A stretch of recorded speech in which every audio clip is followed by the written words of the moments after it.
This is the weekend of royal weddings. On Saturday, the wedding of Harry and Meghan, and on Sunday, the wedding of God and the Jewish people. We have a tradition that on Shavuot, a marriage took place, a marriage uniting God as the bride and the Jewish people as the groom. This symbolism is noted by the fact that we have a tradition that tells us that God held a mountain, the Mount Sinai, over the Jewish people for this event.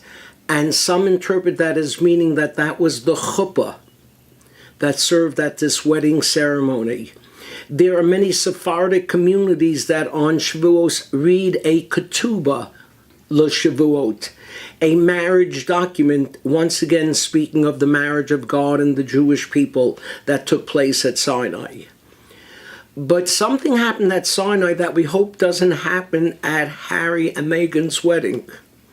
You know the song from My Fair Lady, I'm getting married in the morning, get me to the church on time. Well, you know, the Jewish people didn't get to Mount Sinai on time. We have a tradition that tells us that the reason why the Torah says that at Mount Sinai there was sounds of thunder and lightning and the sounding of the shofar was because the Jews overslept.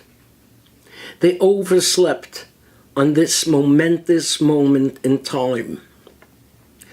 We maintain the tradition of staying up all night Shavuot, what we now call Tikkun Leil Shavuot, based on the idea that we don't want to make the same mistake the Jews made then.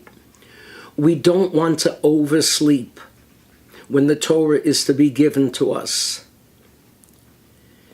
Many of us are caught napping, not just when it comes to the Torah.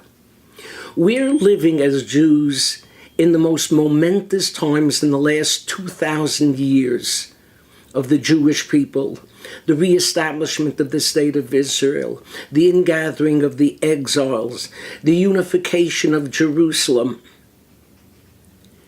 And to most Jews, don't visit Israel, don't support Israel. They're sleeping through historic times. And you know what? Some of us are guilty of that in our own homes. Our children are growing up. Our family life is changing. We're living in a different world.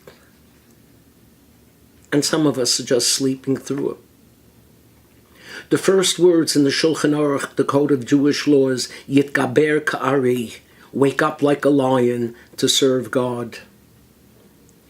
It's good advice for us to maintain at all times. Have a good Shabbos and a Chag Sameach.